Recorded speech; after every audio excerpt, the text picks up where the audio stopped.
नमस्कार दोस्तों, just for CSC में आप सबका स्वागत है। तो चलिए शुरू करते हैं आज का अपना वीडियो। मध्यकालीन भारतीय इतिहास। इसके अंतर्गत अपने आज के इस वीडियो में हम बात करेंगे दिल्ली सल्तनत के बारे में। दिल्ली सल्तनत एक ऐसा कालखंड जिसने भारतीय इतिहास के निर्माण में एक युगांतरकारी या कहें एक मील का पत्थर जैसी घटना साबित हुई। इस खंड के अंतर्गत आप सबको सबसे पहले तो यह पता होना चाहिए कि तुर्की आक्रमणकारियों द्वारा शासित राज्य को दिल्ली सल्तनत के नाम से जाना जाता है, जिसकी शुरुआत लगभग 1206 ईस्वी में हुई थी, जब मोहम्मद गौरी के एक उत्तराधिकारी कुतुबुद्दीन ऐबक ने गुलाम वंश की स्थापना की थी। उसी के साथ दिल्ली सल्तनत की स्थापना हुई और दिल्ली सल्तनत की स्थापना भारतीय इतिहास के दृष्टिकोण से एक युगांतरकारी घटना इसलिए माना जाता है क्योंकि इससे पहले ऐसे परिवर्तन देखने को नहीं मिले जो दिल्ली सल्तनत में हुए थे। इन परिवर्तनों के अंतर्गत हम यह देख सकते हैं कि दिल्ली सल्तनत में ऐसा पहली बार हुआ जब शासक वर्ग एक ऐसे धर्म का अनुयायी था जो कि जनसाधारण से भिन्न था। जैसा कि आप सबको पता होगा, दिल्ली सल्तनत के अंतर्गत लगभग सभी शासक इस्लाम धर्म के अनुयायी थे, तो वहीं भारत की अधिकांश जनता हिंदू धर्म या उसके आसपास के धर्मों जैसे बौद्ध धर्म, जैन धर्म आदि से संबंधित थी। लेकिन दिल्ली सल्तनत की स्थापना के साथ ही ऐसा पहली बार हुआ कि जब शासक तो किसी एक विशेष धर्म से संबंधित था और जनता किसी अन्य धर्म से संबंधित थी। तो यहाँ पर तालमेल में परेशानी देखने को मिल सकती है। तो वहीं दूसरी तरफ दिल्ली सल्तनत की स्थापना के साथ ही हमें यह देखने को मिलता है कि शासकों के द्वारा सत्ता का केंद्रीकरण किया गया और साथ ही साथ कृषक वर्ग का शोषण किया गया। ये दोनों घटनाएं भी भारतीय इतिहास में नई थीं, क्योंकि सत्ता का केंद्रीकरण तो पहले भी हुआ था, लेकिन जैसा केंद्रीकरण दिल्ली सल्तनत में देखने को मिलता है ऐसा पहले नहीं देखने को मिला। और जहाँ तक बात कृषक वर्ग के शोषण की है, तो यह तो पहली बार हुआ था जिसकी मिसाल भारतीय इतिहास में देखने को नहीं मिलती। तो ये कुछ महत्वपूर्ण बदलाव थे जिनके आधार पर ही हम दिल्ली सल्तनत को एक युगांतरकारी घटना कह सकते हैं। आगे चलकर आप सबको यह भी पता होना चाहिए कि दिल्ली सल्तनत के अंतर्गत 5 वंशों ने लगभग 320 वर्षों तक शासन किया। इसके बाद मुगलों का शासन स्थापित हुआ, लेकिन उससे पहले तक दिल्ली सल्तनत के वंशों ने अलग अलग समय में शासन किया। इन 5 राजवंशों में सबसे पहला है गुलाम वंश, जिसका कालखंड 1206 से 1290 तक था। इसके बाद आता है खिलजी वंश 1290 से 320 ईस्वी तक। इसके पश्चात तुगलक वंश, सैयद वंश और अंततः लोदी वंश 1451 से 1526 तक। जब 1526 में लोदी वंश को परास्त कर बाबर ने मुगल वंश की स्थापना की, तब तक भारतीय उपमहाद्वीप में दिल्ली सल्तनत का ही या फिर कहें दिल्ली सल्तनत से संबंधित शासकों का ही बोलबाला था। तो जैसा कि आप सबको पता है कि गुलाम वंश का कालखंड 1206 से लेकर 1290 ईस्वी तक था, तो आप कह सकते हो कि 1206 से लेकर 1290 ईस्वी तक दिल्ली सल्तनत पर शासन करने वाले तुर्की सरदारों को गुलाम वंश का शासक माना जाता है। और इस कालखंड के अंतर्गत दिल्ली पर 3 अलग अलग राजवंशों ने शासन किया, जिसमें कुतुबुद्दीन ऐबक के कुतुबी वंश, इल्तुतमिश के शमशी वंश और अंत में बलबन के बलबनी वंश का नाम विशेष रूप से लिया जा सकता है।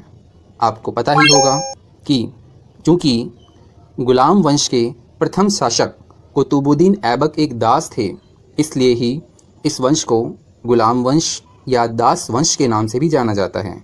लेकिन मैं आप सभी को एक तथ्य से अवगत करा देना चाहता हूँ कि इस वंश के कुल 11 शासकों में से केवल 3 ही ऐसे शासक थे जो प्रत्यक्ष या फिर अप्रत्यक्ष रूप से गुलाम थे या दास थे, जिसके अंतर्गत कुतुबुद्दीन ऐबक, इल्तुतमिश और बलबन का नाम लिया जा सकता है।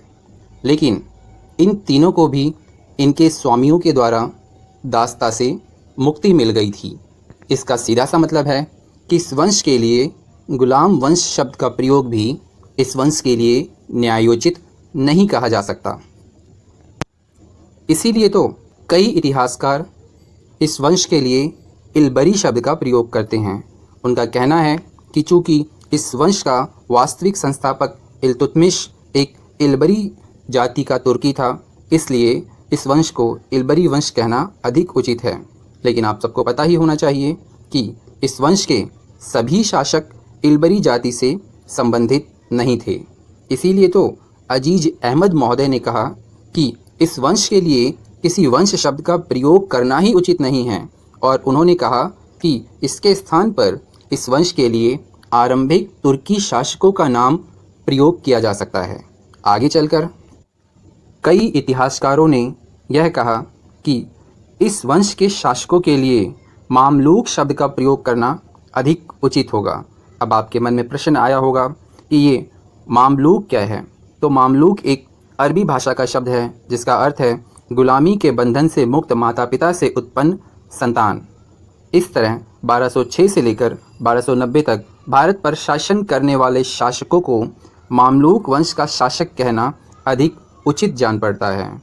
आपको यह भी पता होना चाहिए कि इस 1206 से लेकर 1290 ईस्वी के बीच, मतलब लगभग 84 सालों तक मामलूक वंश या फिर कहीं गुलाम वंश या फिर आप कह सकते हो कि इल्बरी वंश के 11 शासकों ने शासन किया था। अंत में एक बात यह आती है कि इस वंश के लिए किस शब्द का प्रयोग किया जाए। तो अधिकांश इतिहासकार इस बात पर सहमत हैं कि इस वंश के लिए या तो हम अपनी सुविधा के लिए गुलाम वंश का प्रयोग कर सकते हैं या फिर मामलूक वंश शब्द का प्रयोग कर सकते हैं, या फिर इन दोनों का प्रयोग ही उचित माना जा सकता है, जिसके अंतर्गत 11 शासकों ने लगभग 84 वर्षों तक शासन किया था। कुतुबुद्दीन ऐबक, जिन्होंने गुलाम वंश के अंतर्गत लगभग 4 वर्षों तक शासन किया, इनका जन्म तुर्किस्तान में हुआ था। बचपन में ही एक व्यापारी ने कुतुबुद्दीन ऐबक को एक काजी को दास के रूप में बेच दिया था। उस काजी ने कुतुबुद्दीन ऐबक को धार्मिक और सैन्य प्रशिक्षण प्रदान किया और एक व्यापारी के हाथों बेच दिया। वह व्यापारी कुतुबुद्दीन ऐबक को गजनी ले गया, जहां पर मोहम्मद गौरी के द्वारा उसे खरीदा गया, और यहीं से कुतुबुद्दीन ऐबक के राजनीतिक सफ़र की शुरुआत होती है। कुतुबुद्दीन ऐबक ने अपने स्वामी मोहम्मद गौरी को अपने साहस, उदारता और स्वामी भक्ति से इतना प्रभावित किया कि कुतुबुद्दीन ऐबक को मोहम्मद गौरी ने अपनी सेना के एक भाग का अधिकारी बनाया और साथ ही अमीर आकुर के पद से भी नवाजा। आगे चलकर तराइन के दूसरे युद्ध में, जो युद्ध 1192 ईस्वी में हुआ था, इसमें मोहम्मद गौरी के द्वारा कुतुबुद्दीन ऐबक को भारत के जीते गए क्षेत्रों का प्रबंधक भी बना दिया गया। तो यहाँ से एक तरह से गुलाम वंश की शुरुआत मानी जा सकती है। लेकिन उससे पहले आप सबको यह भी पता होना चाहिए कि मोहम्मद गौरी का कोई पुत्र नहीं था, इसलिए उसकी मृत्यु के पश्चात, जो कि उसकी मृत्यु 1206 ईस्वी में हुई थी, उसकी मृत्यु के पश्चात लाहौर की जनता ने मोहम्मद गौरी के उत्तराधिकारी और उसके सबसे विश्वास पात्र व्यक्ति कुतुबुद्दीन ऐबक को शासन के लिए आमंत्रित किया। लेकिन सिंहासन पर बैठने के साथ ही कुतुबुद्दीन ऐबक को मोहम्मद गौरी के अन्य उत्तराधिकारियों जिसमें कुबाचा और याल्दोज का नाम लिया जा सकता है के साथ विद्रोह का सामना भी करना पड़ा। कुतुबुद्दीन ऐबक ने इस विद्रोह का दमन करने के लिए वैवाहिक संबंध की नीति का सहारा लिया, जिसके अंतर्गत उसने कुबाचा और याल्दोज के परिवार से वैवाहिक संबंध स्थापित किए और उत्तराधिकारी के लिए जो विद्रोह हुआ था उसका अंत किया। और इसी के साथ चालू होता है गुलाम वंश की स्थापना का सिलसिला। इस तरह हम कह सकते हैं कि कुतुबुद्दीन ऐबक भारत में तुर्की राज्य का संस्थापक होने के साथ साथ दिल्ली का प्रथम तुर्की शासक भी था। कुतुबुद्दीन ऐबक ने कभी सुल्तान की उपाधि धारण नहीं की, बल्कि उसके स्थान पर मलिक और सिपाह सलाहदार की उपाधि का प्रयोग किया। कुतुबुद्दीन ऐबक ने ना तो कभी अपने नाम के सिक्के चलवाए और ना ही अपने नाम का खुतबा पढ़वाया था। आपको यह भी पता होना चाहिए कि कुतुबुद्दीन ऐबक ने लाहौर को अपने राज्य की राजधानी बनाई थी और 1208 में गौर के शासक गयासुद्दीन महमूद ने कुतुबुद्दीन ऐबक को दास्ता से मुक्त किया और सुल्तान स्वीकार किया। इसका मतलब अपने शासनकाल में ही कुतुबुद्दीन ऐबक को दासत्व से मुक्ति प्राप्त हो गई थी। आप यह भी समझ लीजिए कि कुतुबुद्दीन ऐबक एक वीर, उदार और दानी सुल्तान था। उसकी दानशीलता के कारण ही मिन्हाजुद्दीन सिराज महोदय ने उसे लाख बख्श की उपाधि से नवाजा था। इतना ही नहीं, कुतुबुद्दीन ऐबक कला और साहित्य का भी संरक्षक था। उसके दरबार में हसन निज़ामी जैसे साहित्यकार मौजूद थे। कुतुबुद्दीन ऐबक ने प्रसिद्ध सूफी संत ख्वाजा कुतुबुद्दीन बख्तियार काकी के नाम पर दिल्ली में कुतुब मीनार की नींव रखी, जिसका निर्माण इल्तुतमिश के द्वारा पूरा करवाया गया था। साथ ही साथ दिल्ली में कुवल उल इस्लाम मस्जिद और उसी के पास किलाए राय पिथोरा का निर्माण भी कुतुबुद्दीन ऐबक के द्वारा ही करवाया गया था। इसी के साथ राजस्थान के अजमेर में 2.5 दिन का झोपड़ा नामक मस्जिद का निर्माण भी कुतुबुद्दीन ऐबक के द्वारा ही करवाया गया था। कुतुबुद्दीन ऐबक ने अपने छोटे से शासनकाल में काफ़ी महत्वपूर्ण कार्य किए थे और 1210 ईस्वी में लाहौर में पोलो खेलते हुए घोड़े से गिरकर कुतुबुद्दीन ऐबक की मृत्यु हो गई। आपको यह भी पता होना चाहिए कि कुतुबुद्दीन ऐबक ने अपने शासनकाल में साम्राज्य विस्तार के स्थान पर साम्राज्य सुदृढ़ीकरण को अधिक बढ़ावा दिया। आपको पता होना चाहिए कि कुतुबुद्दीन ऐबक को सुरीला गाने के कारण ही कुरान खां के नाम से भी जाना जाता है और कुतुबुद्दीन ऐबक को 1210 में लाहौर में ही दफनाया गया था। कुतुबुद्दीन ऐबक की मृत्यु के पश्चात उसका पुत्र आराम शाह कुतुबुद्दीन ऐबक का उत्तराधिकारी बना, लेकिन आराम शाह एक अयोग्य और अनुभवहीन शासक था। इसके कुछ समय पश्चात ही इल्तुतमिश कुतुबुद्दीन ऐबक के उत्तराधिकारी आराम शाह को अपदस्थ करके सिंहासन पर अपना अधिकार कर लेता है। तो जैसा कि आप सब जानते हैं, 1210 में गुलाम वंश के पहले शासक और संस्थापक कुतुबुद्दीन ऐबक की अकस्मात मृत्यु हो जाती है चौगान खेलते समय घोड़े से गिरकर। लेकिन चूंकि कुतुबुद्दीन ऐबक की मृत्यु अकस्मात होती है, इसलिए उन्होंने अपने जीवन काल में अपना कोई उत्तराधिकारी नहीं चुना था। इसलिए तुर्की सरदारों ने कुतुबुद्दीन ऐबक के पुत्र आराम शाह को शासक बना दिया। लेकिन आराम शाह एक कमजोर और अयोग्य शासक सिद्ध हुआ। इतना ही नहीं, आराम शाह के शासन को आम जनता ने भी मानने से इनकार कर दिया, या साफ शब्दों में कहें तो आराम शाह को आम जनता ने भी शासक मानने से मना कर दिया। इसके पश्चात आराम शाह के समय में राज्य में गृह युद्ध जैसी स्थिति उत्पन्न होने लगी थी। इस चीज से बचने के लिए तुर्की सरदारों ने इल्तुतमिश, जो कि उस समय बदायूं का गवर्नर या कहीं प्रांत अध्यक्ष था, साथ ही साथ यह कुतुबुद्दीन ऐबक का दामाद भी था, इसीलिए तुर्की सरदारों ने इल्तुतमिश को शासन के लिए आमंत्रित किया, जिसे इल्तुतमिश ने स्वीकार भी कर लिया और इल्तुतमिश ने आराम शाह को दिल्ली के निकट जूड़ के युद्ध में पराजित किया और दिल्ली के तख्त पर अपना अधिकार स्थापित किया। इस प्रकार इल्तुतमिश के नेतृत्व में गुलाम वंश आगे बढ़ा। इल्तुतमिश कुतुबुद्दीन ऐबक का दामाद था, लेकिन आप सबको पता होना चाहिए कि कुतुबुद्दीन ऐबक की तरह ही इल्तुतमिश भी अपने आरंभिक जीवन में एक दास था और इसे मोहम्मद गौरी के आदेश पर दासता से मुक्त किया गया और अमीर उल उमारा की उपाधि प्रदान की गई।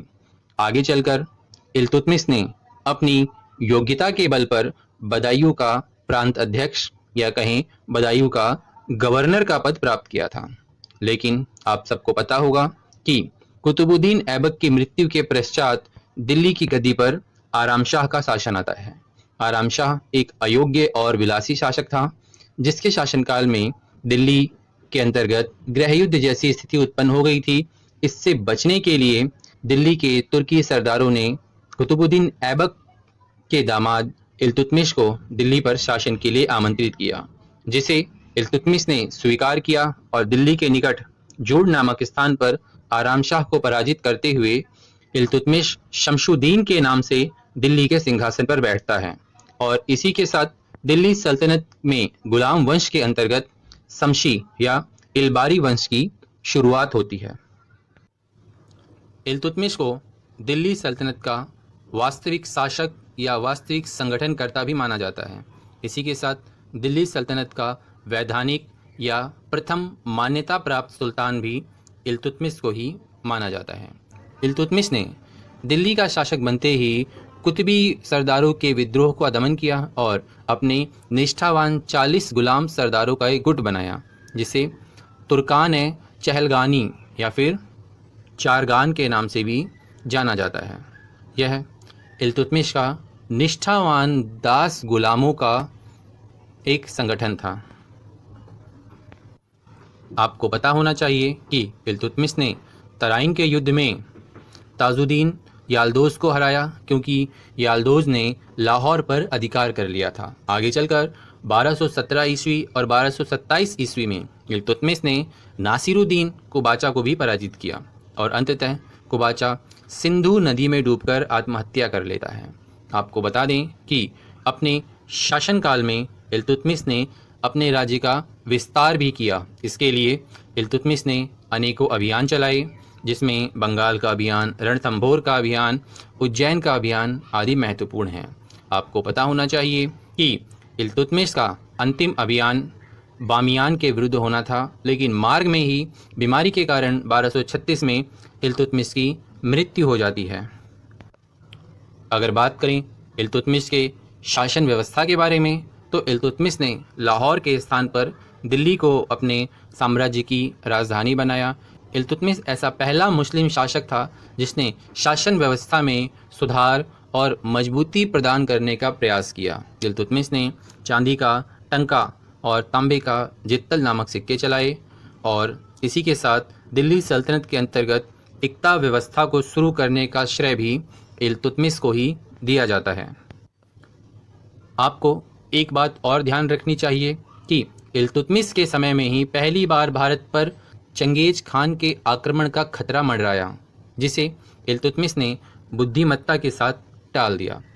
दरअसल बात तब की है जब ख्वारिज़म का राजकुमार जलालुद्दीन मांगबरनी मंगोल शासक चंगेज खान के भय से भारत की ओर भाग आया था और उसका पीछा करते हुए चंगेज खान भी सिंधु नदी तक पहुंच गया था।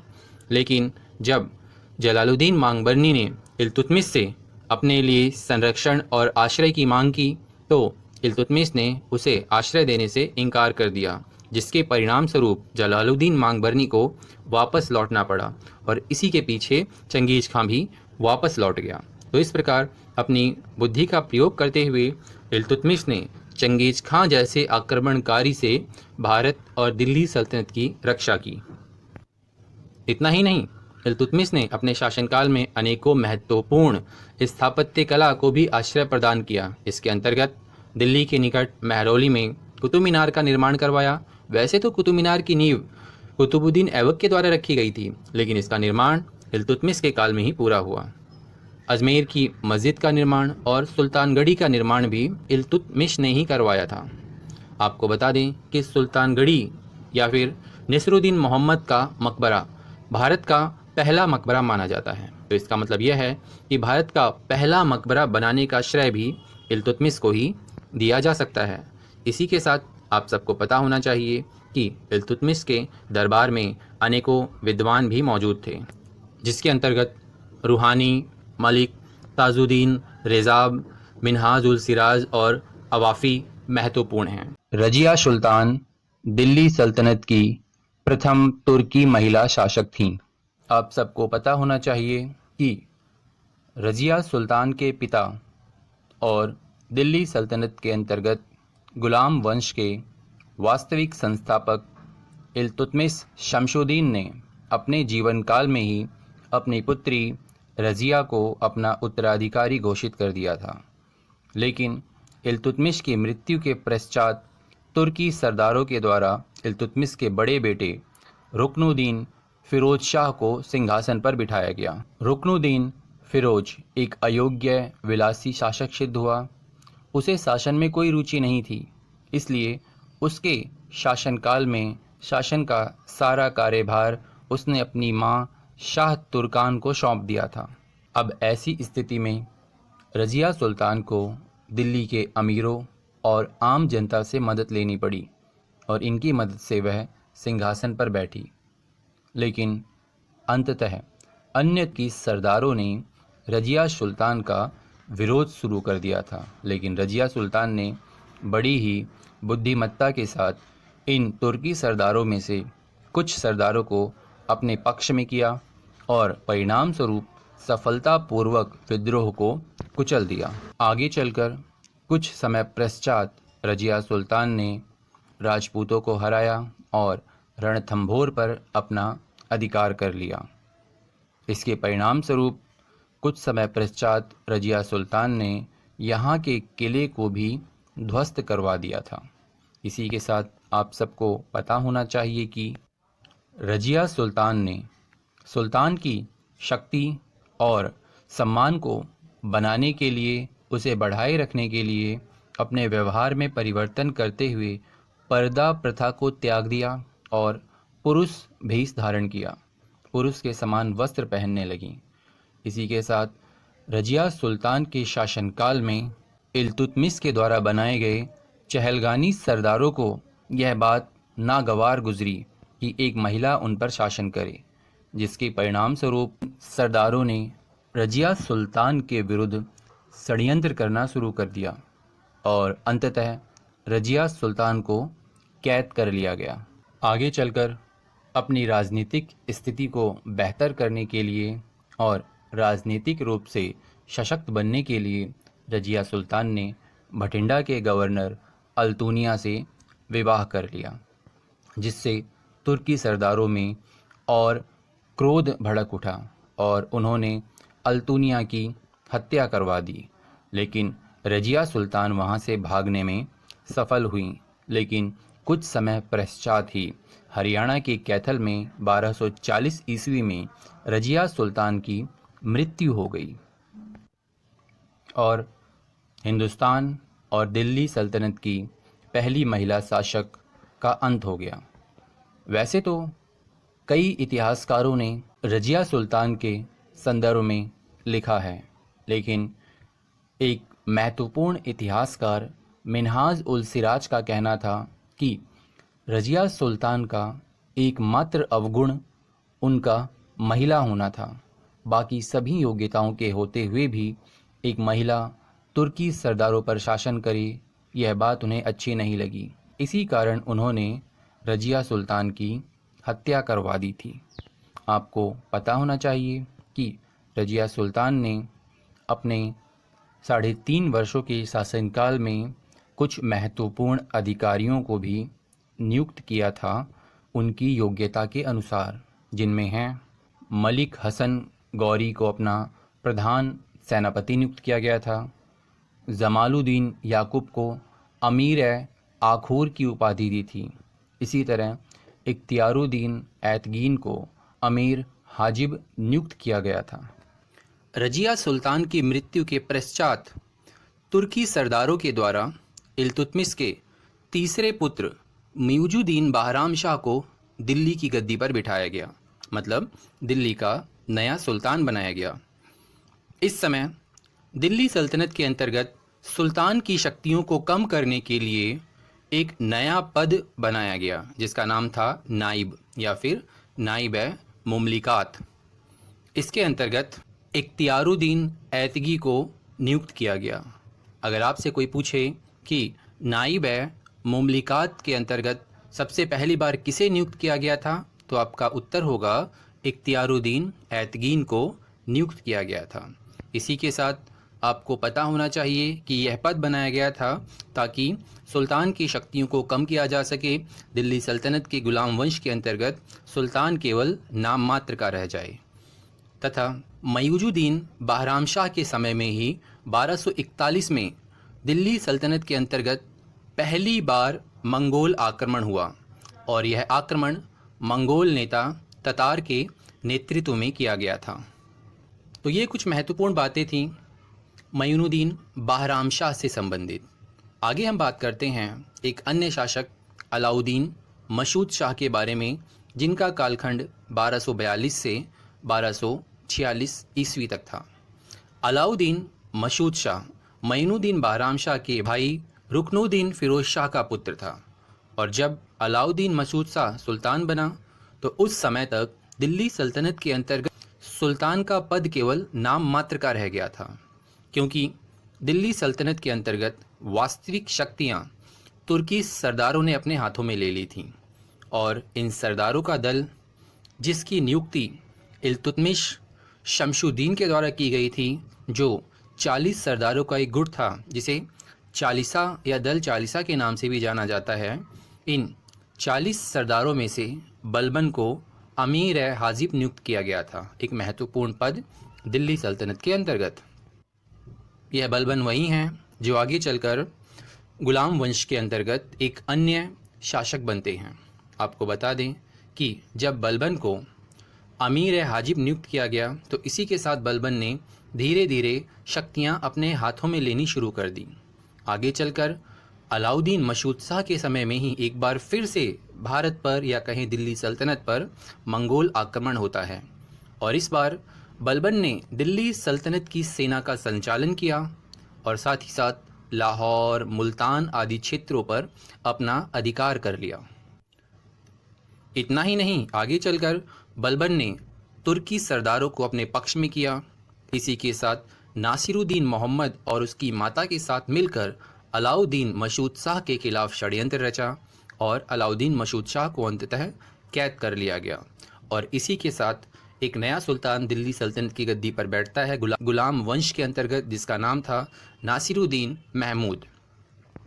बात करें हम नासिरुद्दीन महमूद की, तो नासिरुद्दीन महमूद को उसकी धार्मिक प्रवृत्ति के कारण ही दरवेश राजा के नाम से भी जाना जाता है। यह एक उदार राजा था, क्योंकि नासिरुद्दीन महमूद को बलबन की मदद से ही दिल्ली की गद्दी पर बिठाया गया था और इस समय तक दिल्ली सल्तनत में तुर्की सरदारों का वर्चस्व बहुत अधिक हो गया था। इसीलिए नासिरुद्दीन महमूद ने बलबन को नाइब के पद पर नियुक्त किया, लेकिन कुछ समय बाद कुछ मुस्लिम सरदारों के द्वारा नाइब के पद से बलबन को हटा दिया गया, लेकिन अंततः बलबन ने पुनः यह पद प्राप्त किया।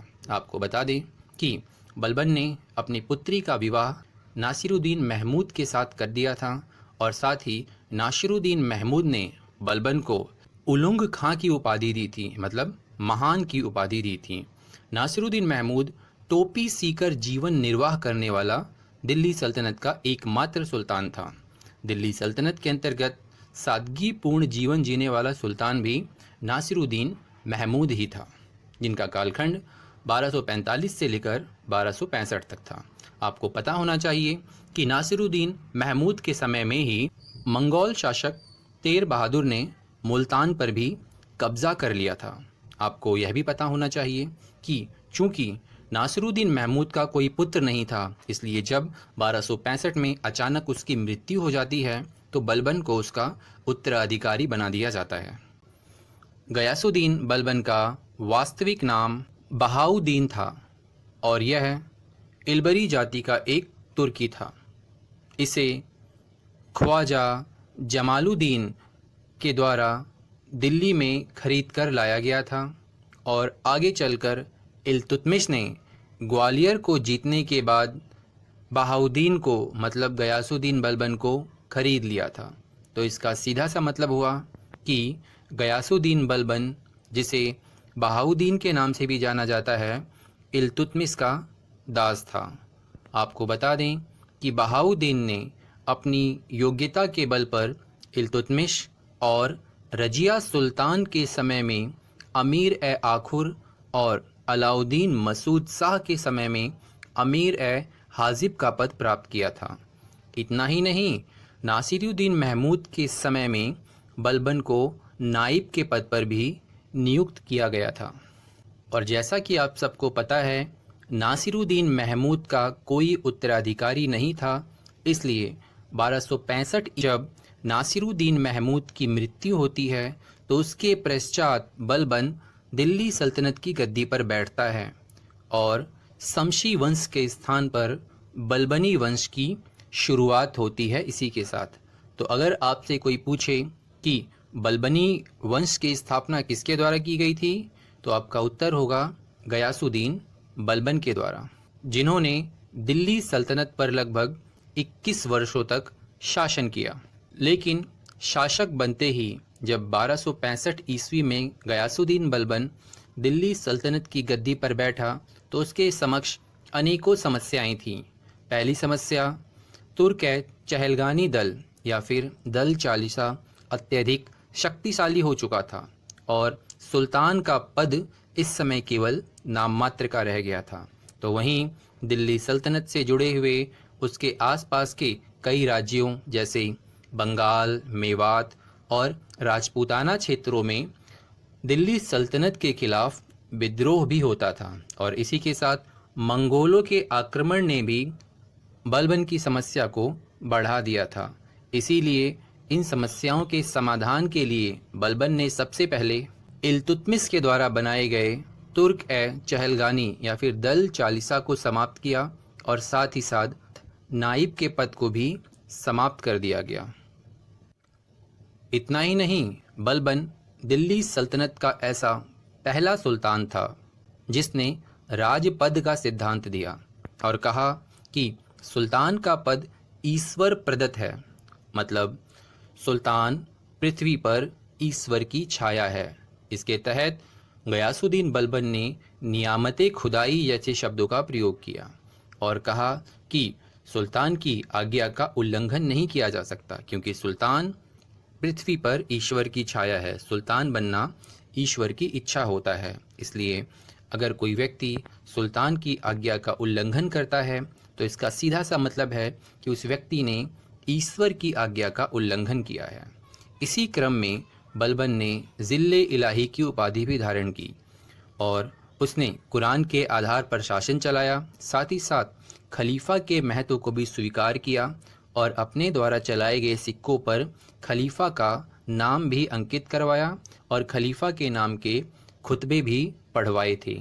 इतना ही नहीं, गयासुद्दीन बलबन ने अपने दरबार को गरिमामय बनाने के लिए सबसे पहले तो अमीरों को अनुशासित किया, साथ ही साथ इन अमीरों के आपसी बोलचाल और हंसी मजाक पर भी प्रतिबंध लगाया। इतना ही नहीं, बलबन ने अपने दरबार में ईरानी परंपराओं को भी लागू किया, जैसे सिजदा, पावोस और करनीस जैसे नियमों को अपनाया गया बलबन के दरबार में। इसी के साथ फारसी त्यौहार नवरोज़ मनाने की परंपरा भी अनिवार्य बना दी गई। मतलब बलबन के समय में ही फारसी परंपरा नवरोज़ उत्सव को मनाना भी या फिर इसका प्रचलन भी अनिवार्य कर दिया गया था बलबन के कालखंड में ही। आप सबको पता होना चाहिए कि बलबन ने रक्त की शुद्धता पर भी जोर दिया। उसने स्वयं को ईरान के अफरासियाब वंश का वंशज बताया और साथ ही साथ निम्न कुल के व्यक्तियों के प्रति एक तरह से घृणा की भावना व्यक्त की। बलबन ने अपने विद्रोहियों के प्रति लोह एवं रक्त की नीति का प्रयोग किया।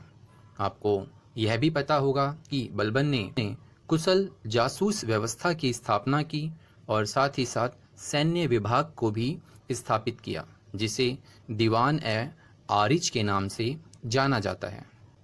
बलबन ने बंगाल के विद्रोही सरदार तुगरिल खां का दमन किया, जो कि बलबन का दिल्ली के बाहर प्रथम और अंतिम अभियान था।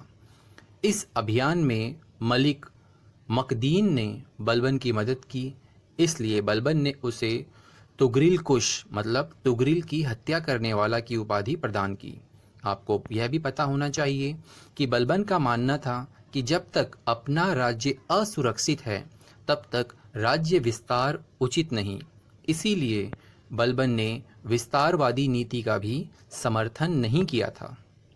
बलबन ने अपने शासनकाल में मेवातियों की समस्या से बचने के लिए, जो कि मेवाती दिल्ली के आसपास के क्षेत्रों में लूटपाट करते थे, इस समस्या से बचने के लिए दिल्ली के आसपास के जंगलों को कटवा दिया और वहां पर सैन्य छावनियों का निर्माण करवाया।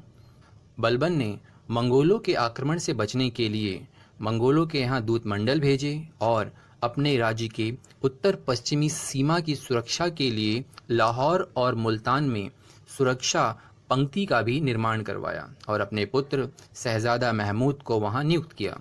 लेकिन जब 1285 में मंगोल आक्रमण हुआ, उस आक्रमण में गयासुद्दीन बलबन का पुत्र घायल हुआ और अंततः मर गया। अगले ही वर्ष बलबन की भी मृत्यु हो गई। बलबन की मृत्यु के संदर्भ में इतिहासकार बर्नी ने लिखा कि बलबन की मृत्यु से दुखी हुए अमीरों ने अपने वस्त्र फाड़ दिए थे और लगभग 40 दिनों तक वह भूमि पर सोए थे। गुलाम वंश के अंतर्गत अंतिम महत्वपूर्ण शासक गयासुद्दीन बलबन की मृत्यु के पश्चात कैकुबाद दिल्ली के सिंहासन पर बैठा और कैकुबाद ने तुर्क सरदार जलालुद्दीन फिरोज खिलजी को अपना सेनापति नियुक्त किया। अपने ही शासनकाल में कैकुबाद को लकवा मार जाता है और तुर्की सरदारों के द्वारा कैकुबाद के 3 वर्षीय पुत्र शमशुद्दीन को दिल्ली का नया सुल्तान घोषित किया जाता है। इस समय दिल्ली सल्तनत की सेना का सेनापति जलालुद्दीन फिरोज खिलजी था, जिसने अवसर का लाभ उठाकर जहां एक तरफ 3 वर्षीय शासक शमशुद्दीन की हत्या कर दी, तो वहीं दूसरी तरफ गुलाम वंश का अंत करते हुए दिल्ली के सिंहासन पर अपना अधिकार किया और एक नए वंश खिलजी वंश की स्थापना की। तो आज के इस वीडियो में इतना ही। Thank you.